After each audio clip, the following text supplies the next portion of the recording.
Selamat pagi pemirsa. Indonesia adalah negara besar karena jumlah populasi penduduknya, bahkan salah satu populasi yang terbesar di dunia. Besar pula karena sumber daya alamnya. Namun di balik fakta kegemilangan itu, Indonesia menyimpan paradoks. Negeri ini tidak bisa lepas dari jeratan impor. Bahkan Presiden Joko Widodo sering kali geram kepada para bawahannya karena kegemaran pejabat negara akan produk-produk impor. Pemirsa, nilai editorial Media Indonesia di hari ini Senin 3 April 2023 dengan tema Republik Impor bersama saya Leonard Samosir. Editorial Media Indonesia ini juga dapat Anda simak melalui MJ Radio Network di frekuensi 94,7 FM di kawasan Jakarta dan sekitarnya. Para pendengar dan Anda semua bisa ikut menyatakan pendapat Anda dengan menelepon nomor telepon 021-583-99-100. Dan pemirsa, pagi ini telah hadir bersama saya anggota Dewan Redaksi Media Group, Abdul Kohar. Mas Kohar, selamat pagi. Selamat pagi, Leo. Sehat-sehat, Mas? Sehat, alhamdulillah. Saya lihat bajunya dulu, ini impor atau bukan ya? Bukan impor. Ini produksi dalam negeri. Produksi dalam negeri. Bangga buatan dalam negeri. Oke, kita mengatakan atau sering mendengar orang mengatakan bangga buatan Indonesia, tapi ternyata memakai barang bermerek luar. Betul. Tapi pertanyaannya, apakah kemudian impor itu menjadi sesuatu yang diharamkan? Sebelum kita bahas itu, Mas Kohar, kita akan lihat dulu ada beberapa berita yang diperhatikan Media Indonesia. Yang pertama, ini headline Media Indonesia untuk hari ini terkait dengan perjalanan umroh, mau untung tetapi malah buntung. Nah, ini kan sebetulnya bukan kali ini saja terjadi, Mas Kohar. Tapi kenapa terus terjadi, Mas Kohar? Ya, ini kan dua hal. Satu, ya jemaah itu banyak yang masih tergiur dengan umroh murah. Hadiah macam-macam, asal dia bisa bawa, lalu dia diiming-imingi hadiah mobil dan seterusnya. Tapi sekaligus juga yang kedua menunjukkan lemahnya pengawasan. Ini yang paling penting. Kenapa? Meskipun tindakan itu pernah dilakukan, faktanya orang tidak jera. Buktinya ada residivis. Ada orang yang sudah pernah kena tahun 2016, sekarang jadi tersangka lagi. Karena faktor yang sama, dia ulangi lagi perbuatannya dengan melakukan penipuan, menipu para calon jemaah. Macam-macam lah iming-imingnya, ada yang murah, bonus, dan seterusnya. Ada yang dari mulai bulan Oktober tahun lalu sudah daftar, tapi sampai detik ini belum berangkat-berangkat. Ada yang sudah berangkat sampai di sana 1 bulan nggak bisa pulang, sampai akhirnya dibantu oleh konsul jenderal. Ya, hal-hal semacam ini harus menjadi peringatan bersama bahwa satu dari sisi calon jemaah umroh juga harus selektif memilih, hati-hati, jangan tergiur oleh iming-iming yang tidak jelas begitu. Yang kedua dari sisi pengawasan ini yang justru yang sangat-sangat penting, bahwa ini menunjukkan bahwa pengawasan di kita memang belum memenuhi standar. Yang harus mengawasi itu harusnya siapa, Mas Kohar? Apakah Kementerian Agama atau kalau saya berpikir ini kan juga menyangkut misalnya imigrasi ya? Kan kalau kita mau pergi keluar biasanya kita suka ditanya mau kemana, segala macam. Kok ya ini bisa lolos juga tuh, bagaimana, Mas? Kalau proses umroh itu kan imigrasinya berbeda. Nah, karena itu yang penting adalah pengawasan dari sisi regulator yang terkait dengan lembaga penyelenggara perjalanan umroh ini, umroh dan haji. Nah, di sini terlibat, di situ di dalamnya ada Kementerian Agama, ada direktorat yang mengurusi soal itu, Direktorat Haji dan Umroh. Lalu ada juga pihak-pihak yang terkait dengan itu, asosiasi-asosiasi umroh yang mereka juga harus menertibkan anggota-anggotanya atau mencoret mereka yang memang tidak kompeten di bidang itu. Gitu. Jadi kita demi menyelamatkan jemaah. Gitu. Baik, kita tunggu lah ya, Mas, tindak lanjutnya, karena saya curiga dari tahun ke tahun kita akan membicarakan hal ini lagi. Betul. Kalau tidak ada tindakan tegas kepada para sebenarnya bukan biro travel juga mungkin ya, mereka pura-pura menjadi biro travel umroh. Ada sebagian yang pura-pura, ada sebagian yang dengan modus lain. Legal tapi ternyata ada sesuatu skemanya yang berbeda. Gitu. Seperti kasus First Travel kan kita pernah mengalami. Kita tunggu nanti tindak lanjutnya. Kementerian Agama bergeraklah supaya calon jemaah umroh bisa aman. Kita ke berita selanjutnya di halaman 2, di halaman dalam di harian Anda, pemirsa. Ini terkait dengan kecelakaan yang terjadi di kilang Pertamina di Dumai ya, Mas Kohar ya. Keamanan kilang Pertamina terindikasi buruk. Ini kan harusnya tidak terjadi ya, tapi terjadi juga. Kalau 1 kali kecelakaan, 2 kali kecelakaan, orang sudah mulai berpikir ini berarti sistem pengawasannya, sistem pemeriksaannya tidak berjalan. Bagaimana? Nah ini yang diindikasikan dari sisi health, safety, security, and environment, HSSI. Nah ini belum mencapai standar internasional. Terbukti bahwa ledakan ini kan waktunya tidak sampai 2 bulan, Leo. Ada 3 kali peristiwa. Satu di Pelumpang, lalu kemudian kemarin kapal tanker, lalu yang ketiga, yang terakhir adalah di Dumai. Nah, ini mestinya apakah dia itu komisaris utama, apakah direktur utama, para direksi dan para pengurus mereka bertanggung jawab penuh ini. Tidak bisa mengatakan hanya kami sudah mengingatkan. Tetapi bagaimana sistem itu berjalan? Faktanya meskipun sudah diingatkan, toh ada kejadian. Ini kan sesuatu yang membuat masyarakat kemudian meragukan bahwa di kita ini, di lembaga apapun di kita ini, soal safety, soal keselamatan itu ternyata belum nomor 1 loh. Ada indikasi sabotase tidak, Mas? Sampai sejauh ini kan kita tidak bisa mengklaim bahwa itu sabotase atau bukan. Tetapi apakah dia sabotase atau bukan sabotase, mestinya sistem itu harus jalan. Begitu sistem itu jalan, siapapun yang melakukan itu, keteledoran itu, wajib ditindak. Apalagi kalau ini nggak main-main, karena kan menyangkut nyawa, apakah nyawa karyawan atau nyawa orang lain, seperti di Pelumpang ini kan kita lihat dia berdekatan juga dengan warga gitu. Kita kembali seperti tadi kasus Biro Travel Umroh, kita harapkan ada tindak lanjut yang nyata ya dari Pertamina, lalu Kementerian BUMN mungkin, Mas, untuk kemudian menekankan supaya tidak ada lagi kecelakaan seperti ini di Pertamina. Iya, betul. Pakailah standar internasional, jangan harus zero accident, nihil kecelakaan. Kita tunggu nanti tindak lanjutnya seperti apa. Kita ke berita selanjutnya. Ini masih di halaman 2 terkait dengan peta politik yang semakin seru ini, kata sebagian orang, Mas Kohar. Jokowi isyaratkan dukung koalisi besar. Koalisi besar ini maksudnya siapa lagi nih? Kan kita sudah pernah dengar ada koalisi perubahan, ada koalisi Indonesia Baru. Koalisi besar ini koalisi yang mana nih? Ini yang kemarin bertemu itu kan mereka yang disebut-sebut tergabung di dalam KIB, Koalisi Indonesia Baru, plus Koalisi Indonesia Raya, kan KIR nyebutnya kan. Koalisi Indonesia Raya itu terdiri dari Partai Gerindra dan PKB. Nah, di sisi yang lain ada PDIP yang juga punya kans untuk mencalonkan calonnya sendiri tanpa harus berkoalisi begitu. Mereka sudah punya 20%. Dan yang tentu saja yang sudah mendeklar koalisi, sudah membuat piagam perjanjian dan seterusnya adalah koalisi perubahan kan. Nah, ini dinamika dan ini harus disambut dengan positif. Ini membuktikan bahwa demokrasi kita hidup. Jangan dihambat, ya biarlah ini mekar, bertumbuhan. Yang penting bersaing secara sehat. Yang penting kompetisinya adalah bersaing sesuai dengan ide-ide yang disampaikan. Juallah gagasan. Jangan menjual klaim-klaim sepihak yang memberikan cap ya. Yang satu ngecap begini, yang satu ngecap begini. Tinggalkan itu semua. Semuanya tujuannya adalah untuk Indonesia, untuk demokrasi kita. Asal kemudian benar-benar untuk rakyat ya, bukan untuk kepentingan politik atau partai politik saja. Demokrasi kan memang pusatnya adalah rakyat. Ya. Kan suka ada yang mengklaim atas nama rakyat, Mas. Tapi klaim itu biasanya hanya berlaku di saat pencoblosan. Nanti selesai pencoblosan lupa tuh rakyatnya. Ya kalau itu kan berarti demokrasi yang baru pada tahap lip service ya. Dan ornamental saja. Yang dihadapkan adalah demokrasi yang substantif, yang substansial, yang substansinya betul-betul untuk kemajuan bangsa. Kita tunggu nanti seperti apa koalisi apapun itu, karena kalau rakyat kebanyakan adalah berharap siapapun yang terpilih nanti kehidupan menjadi lebih baik, cari uang jadi lebih mudah, beli apapun jadi tidak mahal-mahal atau tidak langka. Dapat, gitu ya. Itu dia. Nah, mungkin pemikiran seperti itu juga yang membuat banyak orang akhirnya berpikir lebih mudah impor. Ini mengantarkan kita ke editorial yang diberi tajuk Republik Impor pagi ini, Mas Kohar. Yang penting ada, ketika kita butuh barangnya, yang penting ada.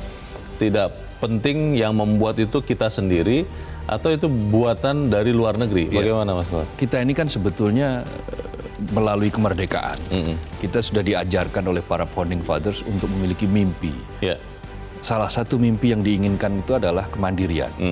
Termasuk di dalamnya adalah kemandirian dalam hal ekonomi. Nah, ini yang menjadi titik pusat perhatian. Kenapa? Kita sudah merdeka berpuluh-puluh tahun. Tetapi faktanya kemandirian ini justru menjadi bahan pertanyaan. Dalam hal apa? Dalam hal ekonomi. Komoditas misalnya, kita kan banyak sekali impor. Impor kita naik loh dari 2021 ke 2022. Termasuk barang-barang yang kita bisa produksi sendiri. Itu yang menjadi persoalan adalah barang-barang yang bisa kita produksi sendiri, barang-barang yang sebetulnya tidak perlu substitusi sudah bisa. Lain halnya kalau impor itu adalah impor barang modal. Impor mesin yang memang teknologinya tidak cukup, tidak cukup bisa disediakan di dalam negeri. Ataupun kalau ada beberapa komponennya membutuhkan impor sehingga untuk melengkapi itu, sehingga punya nilai tambah. Tetapi faktanya kan di kita ini kan ada semacam kayak jebakan gitu. Jebakannya begini, di ujung tiba-tiba dengan alasan bahwa stok kurang.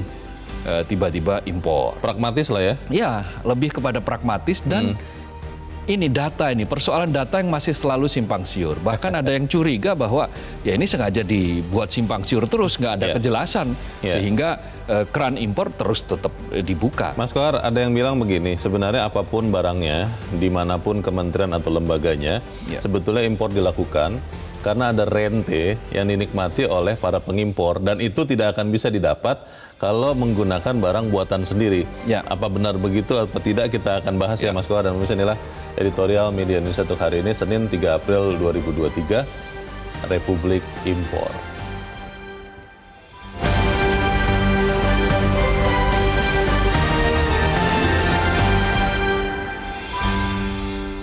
Republik Impor.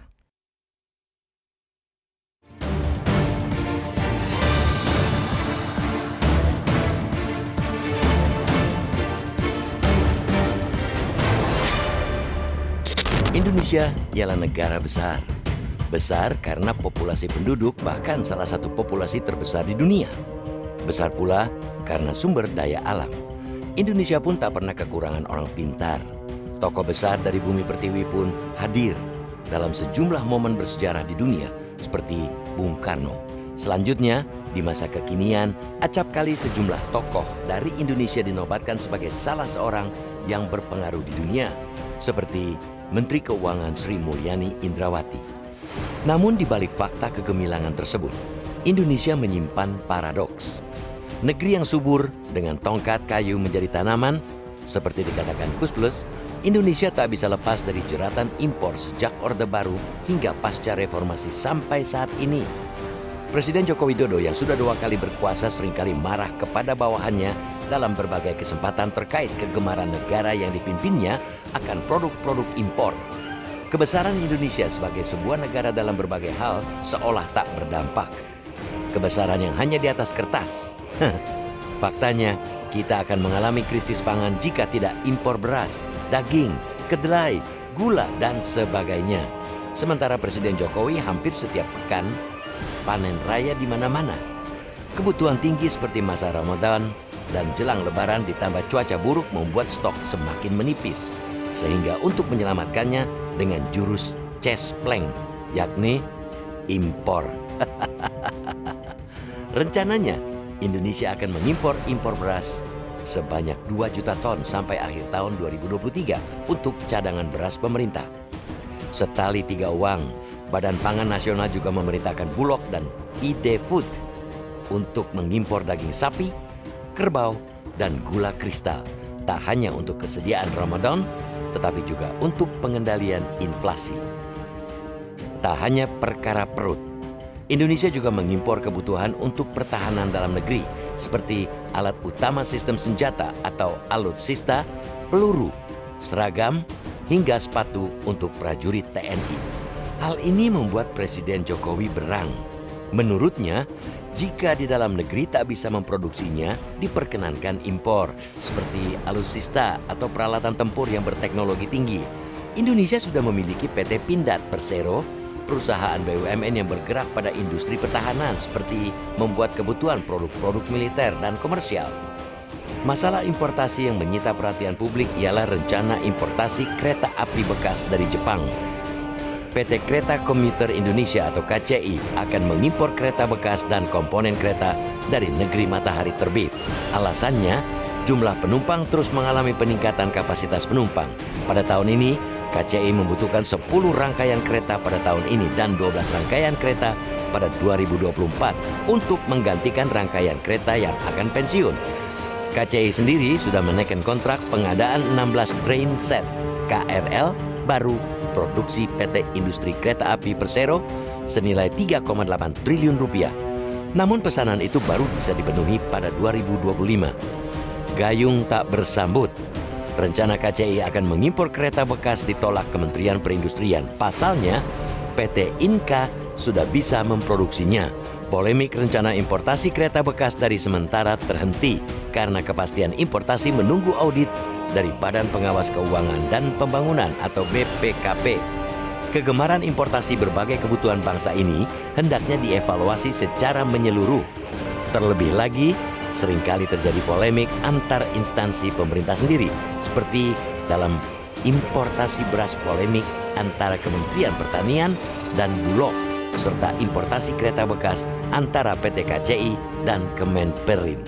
Polemik antar instansi pemerintah menunjukkan para penyelenggara negara belum satu visi pentingnya membangun kemandirian bangsa. Seharusnya Indonesia menjadi bangsa yang mandiri sebagaimana cita-cita Founding Fathers Bung Karno, bahwa Indonesia harus berdaulat dalam bidang politik, berdikari dalam bidang ekonomi, dan berkepribadian dalam bidang kebudayaan. Selain itu, maraknya importasi pakaian bekas juga memukul industri pakaian dalam negeri. Importasi pakaian bekas disebut ilegal, tapi nyaris tak terbendung karena importasi tersebut juga melalui pelabuhan-pelabuhan besar yang seharusnya sangat mudah dideteksi aparat bea cukai. Hentikan keranjingan importasi, waspadai pemburu rente di balik importasi. Gerakan Nasional Bangga Buatan Indonesia jangan cuma slogan tanpa makna.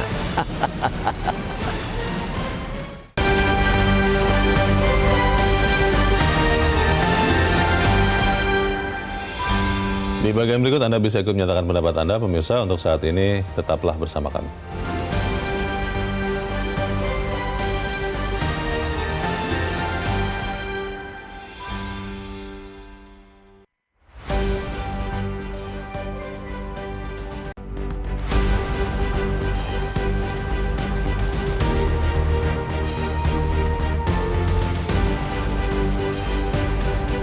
Terima kasih pemirsa, Anda masih bersama kami di Editorial Indonesia. Dan terkait impor ini, Mas Kohar, kita juga melihat tadi yang Mas Kohar sudah sebut bahwa ada impor bahan pangan. Ya. Untuk itu kita coba bertanya dulu, kita saat ini sudah tersambung lewat saluran telepon dengan Guru Besar Institut Pertanian Bogor atau IPB University, Profesor Dwi Andrea Santosa. Pak Dwi Andrea Santosa, selamat pagi. Selamat pagi Mas Leo. Ini Mas Leo ya? Ya, saya Leonard, Prof. Kalau kita bicara impor ini kan sangat luas ya, tapi kalau kita bicara impor bahan pangan, itu sesuatu yang ironis karena ternyata misalnya beras saja, padi ya, itu kan sebenarnya bisa kita tanam di Indonesia, tapi kita masih terus mengimpor. Tahun ini sudah dikatakan oleh Badan Pangan Nasional, Prof, bahwa 2 juta ton akan diimpor. Betul. Katanya sih untuk mengamankan cadangan. Pertanyaannya, apakah memang benar-benar Indonesia ini tidak bisa bebas dari impor bahan pangan, khususnya beras ini, Prof Dwi? Iya, menambahi apa yang dinyatakan Mas Leo tadi ya, impor 8 komoditas utama kita, Mas. Dari itu ada beras, jagung, kedelai, lalu ada gula tebu dan sebagainya, 8 komoditas saja saya hitung. Itu peningkatannya tahun 2008 hanya 8 juta ton, tahun 2018 10 tahun saja ya, itu sudah 27,6 juta ton. Berarti peningkatan hampir 20 juta ton, bisa dibayangkan, amat sangat tinggi. Lalu kemudian turun 2019 turun sedikit, 2020 naik lagi, 2021 mencapai puncak tertingginya 27,7 juta ton. Dan 2022 nurun lagi, mungkin barangkali mendekati itu ya pemilu. Jadi itu. Lalu kenapa kok kecenderungannya seperti itu? Karena memang ini tergantung politik pemerintah. Politik pemerintah saat ini itu politik yang melindungi ke konsumen, tidak memperhatikan ke produsen. Untuk itu mengapa impor melonjak hampir 20 juta ton hanya dalam tempo 10 tahun. Nah, lalu bagaimana hal yang kedua, sudah barang tentu terkait dengan keuntungan dari impor, kan? Karena disparitas harga kan cukup tinggi, Mas, antara harga internasional dengan harga yang terbentuk di Indonesia. Sebagai contoh saja beras kan, beras masuk ke Tanjung Priok sebelumnya itu hanya 7 ribuan. Padahal beras premium sebelum diputuskan HET yang baru ya, itu 12.800. Padahal kualitasnya premium, bisa dibayangkan disparitasnya sedemikian tinggi kan. Lalu gula raw sugar pernah kami hitung, itu kalau kita menggunakan raw sugar impor, itu tahun 2020 ya, biaya produksinya itu hanya 6.500. Padahal harga gula saat itu 13.000. Bisa dibayangkan. Sehingga kecenderungan itu yang terjadi terus-menerus. Prof. Dwi, sebenarnya impor ini harus dilakukan karena memang kita tidak sanggup memproduksi baik jumlah maupun harga jualnya nantinya, atau memang yang disinyalir banyak orang ada rente-rente yang diperoleh oleh orang-orang yang mengimpor. Mungkin ada kerjasama juga antara swasta yang diperintahkan mengimpor dengan oknum dari kementerian lembaga yang punya hak untuk mengatakan impor atau tidak. Yang benar tuh yang mana itu, Prof? Ini pertanyaan mendesak ini. Tapi yang jelas seperti tadi saya nyatakan, disparitas harga yang sedemikian tinggi sehingga apapun impor itu menguntungkan. Lalu yang kedua, tarif impor pangan itu hampir mendekati 0% loh. Salah satu negara di dunia yang tarif impornya hampir mendekati 0% itu Indonesia. Mengapa ketika barusan saja Menteri Perdagangan diskusi dengan Menteri Perdagangan di India, kunjungan ke India, rame di sana kan, karena India betul-betul mempertahankan bagaimana petani mereka bisa sejahtera kan ya. Nah kalau di kita kan enggak. Di Indonesia berarti kita masih tidak punya political will, keinginan politik untuk memberdayakan produk dalam negeri. Itu hanya sekedar slogan. Bisa dikatakan begitu tidak, Prof? Oh iya, itu sering sekali saya sampaikan bahwa melindungi petani itu adalah slogan dan wacana belaka sampai saat ini. Karena tidak ada satu kebijakan pun yang kemudian betul-betul bertujuan untuk melindungi petani, untuk meningkatkan kesejahteraan petani. Itu memang sangat betul itu kalau terkait dengan itu. Itu tuh sangat jelas kok. Dalam arti kenapa impor yang meningkat sedemikian tinggi? Kan itu sangat jelas sekali. Baik, ini kenyataan yang sangat disayangkan, tapi kita jadi tahu seperti apa. Kita harapkan ini berubah tentunya. Terima kasih Guru Besar IPB, Profesor Dwi Andreas Santosa sudah mencerahkan kami. Selamat pagi, Prof. Dwi. Mas Kohar, singkat saja sebelum kita jeda. Sebetulnya apakah memang kita punya keinginan untuk benar-benar bisa berdaya sendiri? Atau memang karena tadi keuntungan rupiah itu begitu kuat ketika kita impor? Kalau Presiden misalnya berkali-kali mengatakan, berkali-kali geram meminta, sudahlah stop impor, itu berarti kan sebetulnya ada keinginan. Tetapi kan keinginan itu apakah kemudian diterjemahkan secara detail, secara lugas oleh aparat di bawahnya, itu problemnya. Persoalannya keinginan belum menjadi kenyataan, begitu. Ketika berhadapan dengan kenyataan, yang ada adalah bagaimana Pak, harga beras tinggi. Kalau kita tidak segera impor, cadangan tidak ada, beras ditahan di gudang, maka nanti masyarakat teriak dan seterusnya. Beras ditahan di gudang ya, bukan beras tidak ada di gudang ya? Beras ada, tetapi ketika ditahan di gudang kan repot.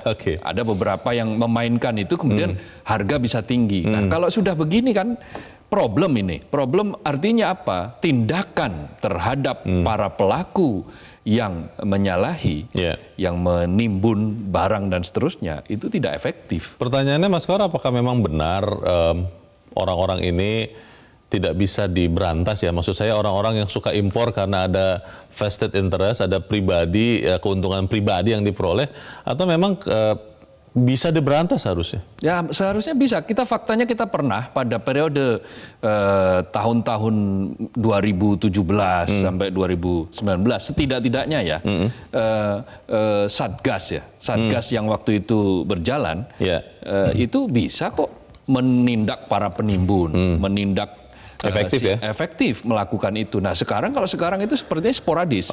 Ketika sekarang itu lagi rame-rame impor, drifting itu, baju dan seterusnya, baru kemudian di mana-mana ditempel itu. Kan sudah puluhan tahun, mosok baru sekarang gerabak-gerubuk begitu loh. Kalau pengimpornya adalah orang dalam tanda petik kuat, yang bisa memberikan perlawanan secara politis ataupun secara komersial, itu bagaimana kita bahas di bagian berikut. Mas Kohar dan pemirsa tetaplah bersama kami. Editorial Media Indonesia kembali seusai Headline News pukul 7 waktu Indonesia Barat.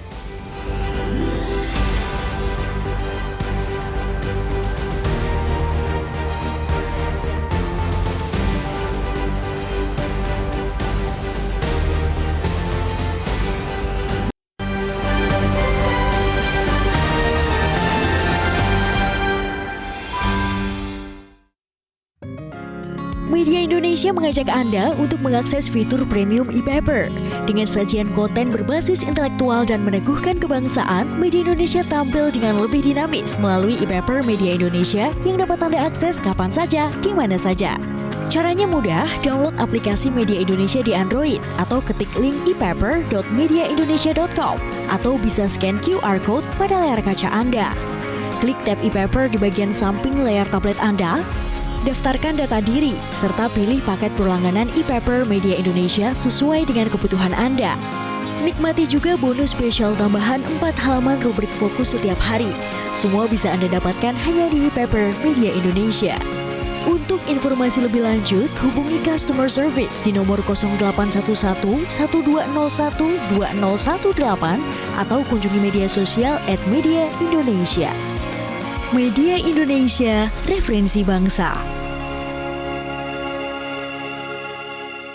Terima kasih pemirsa, Anda masih bersama kami di Editorial Media Indonesia. Sebelum Mas Kohar menjawab pertanyaan saya tadi sebelum jeda, kita mau coba mendengarkan dulu Mas pendapat dari pemirsa Metro TV. Kita sudah terhubung dengan pemirsa Metro TV di Cirebon, Jawa Barat. Ada Pak Sunoto. Pak Sunoto, selamat pagi. Selamat pagi, Bang Leo dan Bang Kohar. Selamat pagi Pak, silakan Pak, pendapat Anda Pak. Bukan klaim sejak 1977 dan yang teranyar 2003, kami telah menggelontorkan suatu statement, jangan membenarkan kebiasaan, tapi harus membiasakan yang benar. Itu yang pertama. Yang kedua, import itu adalah suatu perbuatan yang haram. Bagus-bagusnya paling makruh. Perbuatan haram itu bisa dilakukan kalau kondisinya darurat, yaitu apa? Ketika kita belum mampu membuat sendiri. Contoh, kebutuhan manusia di muka bumi itu sandang, pangan, papan, pendidikan, kesehatan, dan kendaraan. Untuk memproduksi keperluan itu, Bang Kohar, sumber daya alam, sumber daya manusia Indonesia sangat mumpuni. Iya kan, analoginya ngapain kita beli sambal di luar kalau kita sudah bikin sambal sendiri. Nah, mengenai polemik antara Bulog dengan Kementerian Pertanian, antara PT Kereta Api dan Kementerian Perindustrian, yang dipertanyakan kemana itu Menko dari fungsi koordinasinya, iya kan? Nah, jadi juga One Pin Press. One Pin Press produknya apa aja yang diproduksi untuk presiden. Kalau memang ada, juga harus dipertanyakan berapa rasio dengar dan rasio terapnya dari produk yang dihasilkan oleh para Menko ini. Jadi saya bisa kasih contoh sebentar lagi Bang Leo. Kalau di pos tarif itu ada sekitar 275 pos tarif yang kalau di breakdown itu ada 300.000 item kebutuhan manusia. Jadi kalau kita berdikari 25% aja 75.000 item. Setiap item menyerap tenaga kerja 1.000, 75 juta lapangan kerja.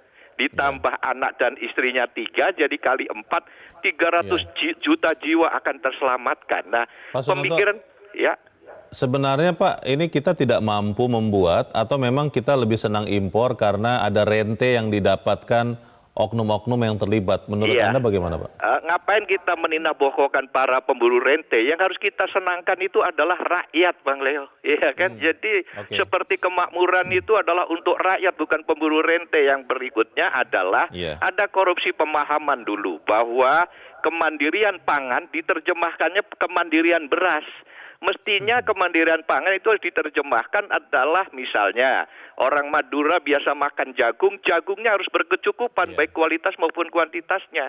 Saudara kita yang di Papua makannya sagu harus berkecukupan sagunya baik kuantitas maupun kualitasnya. Jadi dulu ada kekeliruan pemahaman bahwa kemandirian pangan sama dengan kemandirian beras. Ini adalah sesuatu yang blender, dan bahkan kita kalau berdikari, Bang Leo, kita bisa menjadi raja ekonomi apalagi di zaman krisis global ini. Sekian, thank you. Terima kasih Pak Sunoto di Cirebon, Jawa Barat untuk pendapat Anda, Pak. Selamat pagi. Di belakang Pak Sunoto ada Pak Edward di Bengkulu. Pak Edward, selamat pagi. Selamat pagi Bu Yang Nanat, selamat pagi Bung Kohar. Selamat pagi, silakan Pak Edward. Kebetulan saya ini pelaku bisnis beras. Jadi kalau beras itu Bulog bagikan, harga beras premium dengan kualitas baik itu cuma 8.600. Petani kita menjual beras hasil panennya, sekarang lagi panen daerah saya, itu minimal 10.200. Memang ada disparitas harga yang jauh. Nah kita nggak tahu ini masalahnya di mana. Inilah saya bilang, kemana petugas-petugas penyuluh pertanian segala dan kenapa kita tidak bisa produksi seperti Vietnam? Lahan kita cukup luas, apakah kita kurang perlu intensivitas dalam melaksanakan pertanian? Nah ini mungkin tugas-petugasnya kemana? Setiap daerah ada dinas pertanian, ada penyuluh-penyuluh pertanian. Kerja mereka apa? Itu kalau masalah pangan. Ya tadi kalau masalah katanya ini kita harus beras karena mayoritas kita 95% penduduk Indonesia ini makannya beras, makanya fokusnya ke beras, nggak fokus ke jagung, nggak fokus ke sagu.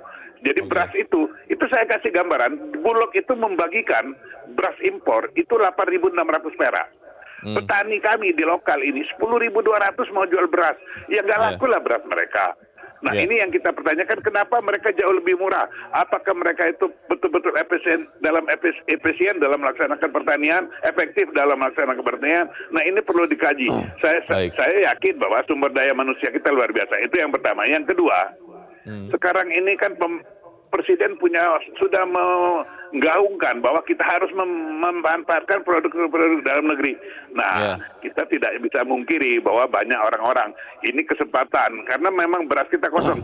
Sekarang beras itu di atas tahun ini naiknya luar biasa.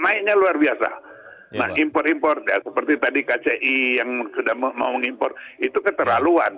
Tinggal kerja dengan Menteri dengan Inka bahwa mereka harus buat produksi dengan cepat. Tambahkan tenaga aja biar bisa memenuhi kebutuhan tahun 2004, 2005. Jangan mau nunggu 2005 terpaksa impor dulu. Ini ada permainan perlu dipertanyakan ini yang begini-begini.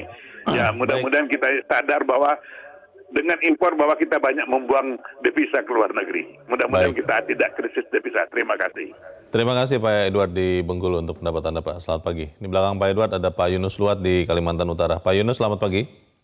Selamat pagi, Bung Leo dan Pak Kohar yang saya hormati. Ya, silakan Pak Yunus. Terkait dengan impor ini, janganlah kita budayakan itu. Namun pun demikian, kami berharap dari pelosok ini supaya terbuka. Diinformasikan berapa kekurangan negara kita terhadap beras. Karena di negara kita ini negara pertanian juga. Jadi manfaatkanlah yang ada dari internal negara. Jangan ambil dari luar. Kalaupun memang ada beda harga, itu perlu, tadi dibicarakan dari awal, perlu dicari solusinya. Dan upayakan bagaimana menyenangkan hati daripada para petani kita. Kalaupun ada selisih harga. Nah kemudian, kalau kita mengimpor, sama saja kita memberi uang keluar. Lebih bagus kita menggunakan mensejahterakan rakyat kita sendiri. Manfaatkan lahan yang ada, maksimalkan lahan pertanian yang ada, berikan dana kepada setiap daerah yang punya potensi untuk pembangunan pertanian. Nah, kemudian terakhir, biarkan semua urusan seperti ini diperiksa atau diawasi oleh Badan Pengawas Keuangan dan Pembangunan dalam segala sisi supaya betul-betul bekerja sama dan harus sehati sepikir untuk yang terbaik untuk Indonesia. Karena kita perlu banyak uang untuk membangun IKN ini. Oke. Jadi jangan Terima kasih sembarang Pak Yunus menggunakan Buat dana. di Kalimantan Utara Pak untuk pendapat Anda. Selamat pagi Pak.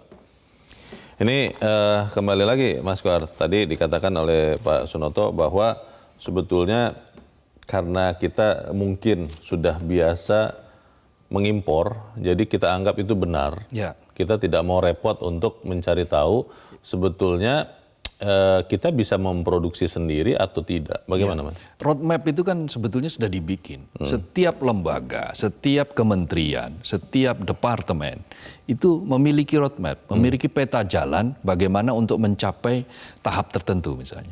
Kan kita sudah menginginkan mencanangkan lah ya, mencanangkan kedaulatan pangan. Yeah. Kita mencanangkan kemandirian pangan.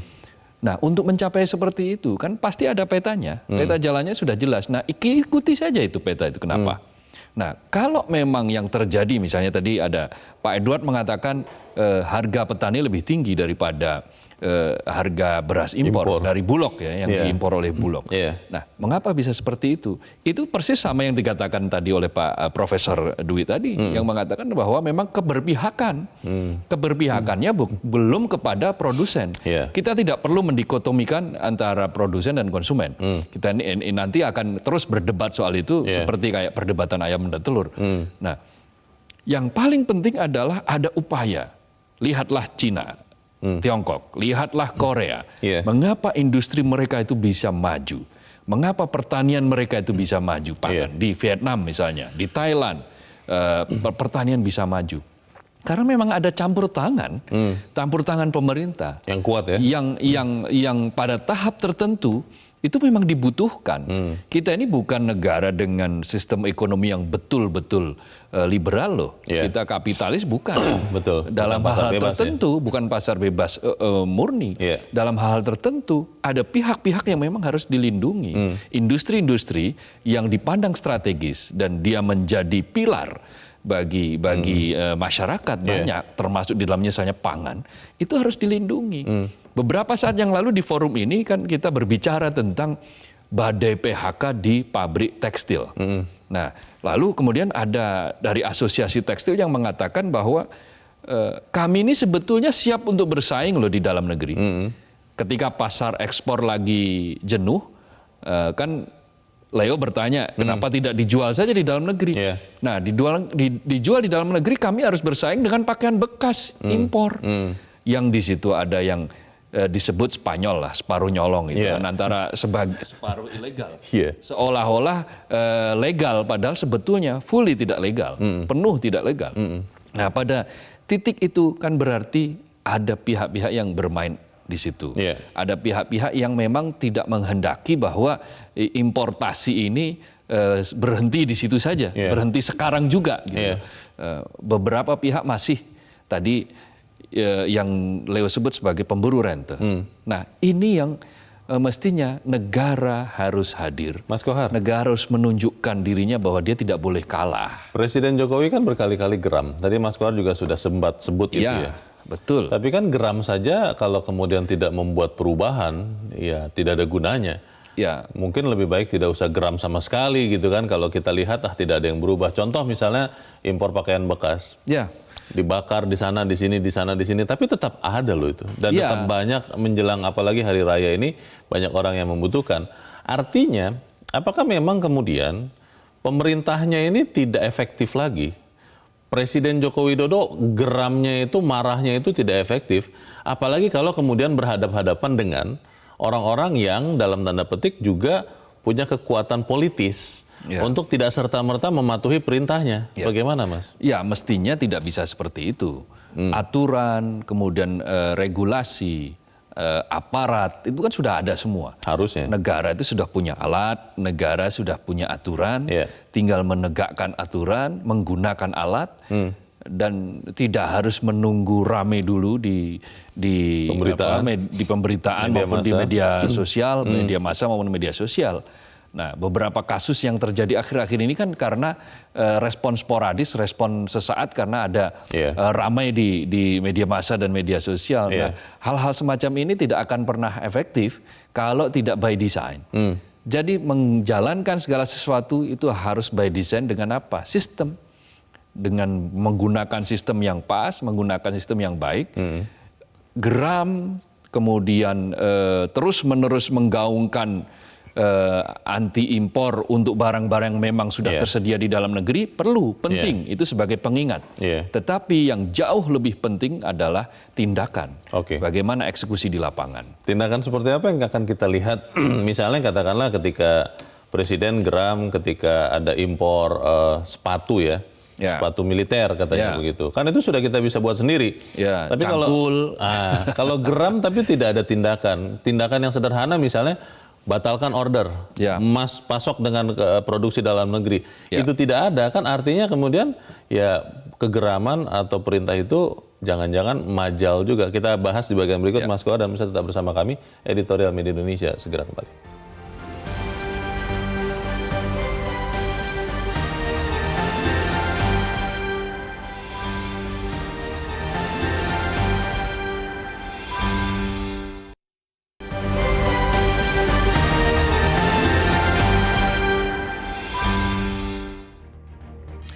Terima kasih pemirsa Anda masih bersama kami. Kita di bagian akhir dari diskusi kita pagi ini. Mas Kohar, ketika misalnya melihat contoh perbaikan kondisi kereta api. Dulu kita tidak mengira bahwa sekarang kalau kita naik kereta api itu sudah rapi, sudah tertib, bersih, nyaman.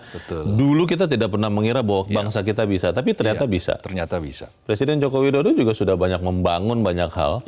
Yang tadinya kita pikir tidak bisa, ternyata bisa.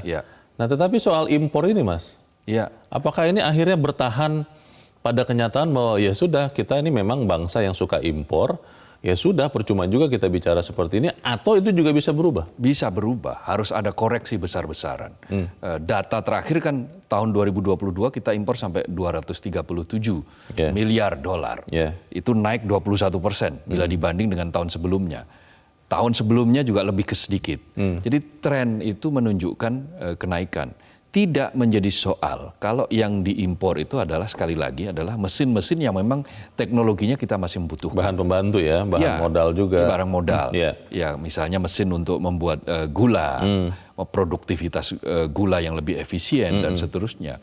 Tetapi kalau kemudian tadi Leo katakan sepatu militer, kemudian beberapa saat yang lalu Presiden bicara cangkul dan seterusnya harus diimpor, maka ini sudah kebangetan gitu loh. Artinya memang ada jebakan-jebakan yang memang digunakan oleh pihak-pihak yang tidak menghendaki impor ini stop dengan cara-cara yang ya seolah-olah masuk akal. Seolah-olah masuk akal. Padahal sebetulnya itu adalah permainan yang memang sudah didesain. Nah, bagaimanapun kan biasanya kan pencuri itu kan biasanya lebih pintar daripada yang menangkap, gitu kan? Nah, itu yang harus juga dipelajari. Apa itu? Sistem bisa, kemauan keras dibarengi dengan sistem jalan. Contoh paling gampang begini, Leo. Bagaimana dulu kita ini bingung mengatasi subsidi minyak tanah yang luar biasa besar terus-menerus. Lalu ada beberapa kali waktu itu Wakil Presiden Yusuf Kalla, Presiden SBY dan Yusuf Kalla ngotot bahwa kita harus mengkonversi minyak tanah menuju menjadi gas 3 kg. Waktu itu luar biasa penolakannya juga. Tetapi akhirnya bisa. Yang kita saksikan sekarang ini kan bisa. Kita terselamatkan beberapa yang tadi Leo sebut. Artinya asal dia ada kemauan keras, negara betul-betul hadir, sistem itu dibuat, maka bisa. Nah, ciri negara yang berhasil itu adalah ketika pemerintahannya itu tidak kehilangan kendali atas beberapa skrup lain yang ada di pemerintahan itu. Kalau dia itu kehilangan kendali, maka dia sebetulnya sedang menuju negara gagal. Ini penelitiannya Daron Acemoglu dan James Robinson. Why Nation Fail, judul penelitiannya itu, bukunya itu, mengapa negara gagal. Salah satunya adalah ketika kontrol dari pemerintah ini sudah tidak efektif. Nah, kita jangan sampai menjadi seperti itu. Ketika kontrol negara itu terhadap importasi yang sudah gila-gilaan itu tidak efektif, pada titik itu sebetulnya kita sedang menuju negara gagal. Apa mau kita menuju negara gagal? Jangan. Tentu saja tidak. Karena kita ini merdeka sudah susah payah, dicapai dengan cucuran keringat, darah, nyawa para syuhada, para pahlawan gitu loh. Apakah kita tega untuk mengkhianati hal-hal semacam itu? Kalau ada kepentingan politis di balik kegemaran impor ini, Mas Koar, dan kan kita juga tahu ya, tanpa menyebut nama atau siapa, ada juga tuh motif politis di balik impor-impor ini, diduga mempersiapkan amunisi untuk tarung di 2024. Itu bagaimana? Itu cara yang tidak sehat. Itulah benalu. Benalu yang harus dihilangkan, benalu yang harus dibasmi. Siapapun dia, siapapun mereka, apapun kelompoknya. Kenapa? Karena memang demokrasi harus dibangun atas sendi-sendi yang sehat. Karena demokrasi ini dimaksudkan untuk mencapai kesejahteraan rakyat. Kan demokrasi ini kan alat, alat mencapai kesejahteraan. Nah, kalau kemudian demokrasi dibelokkan untuk kepentingan-kepentingan elit, itu namanya bukan demokrasi lagi. Itu kekuatan elit saja yang mendirect, itu namanya oligarki kan begitu. Itu begal. Nah, karena itu demokrasi juga harus menjadi cermin, betul-betul dicerminkan di dalam pengambilan keputusan. Efektivitasnya seperti apa? Termasuk tadi membasmi benalu-benalu yang ada untuk kepentingan apapun lah. Kepentingan pemburu rente, kepentingan kekuasaan, dan seterusnya, dan seterusnya. Kalau mau pasti bisa, dan kita harus sama-sama mau mengurangi impor ini supaya kita bisa menjadi benar-benar bangsa yang besar. Begitu ya, Mas Koar? Iya, betul. Kita harapkan itu terjadi. Mas Abdul Qoar, terima kasih sudah di tempat ini. Selamat pagi, Mas. Selamat pagi, Leo. Pemirsa, kegemaran importasi berbagai kebutuhan bangsa ini hendaknya dievaluasi menyeluruh. Terlebih lagi sering ada polemik antar instansi pemerintah sendiri. Polemik ini menunjukkan bahwa para penyelenggara negara ternyata belum punya satu visi dalam membangun kemandirian bangsa. Harusnya Indonesia jadi bangsa yang mandiri sebagaimana cita-cita para pendiri bangsa. Mari kita sama-sama bangga buatan Indonesia. Periksa barang-barang punya Anda. Siapa tahu ada yang Anda beli hanya gara-gara suka merek buatan luar. Saya Leonard Samsudin berterima kasih Anda sudah menyimak editorial Media Indonesia 1 pagi ini. Tetap jaga kesehatan Anda. Selamat pagi. Sampai jumpa.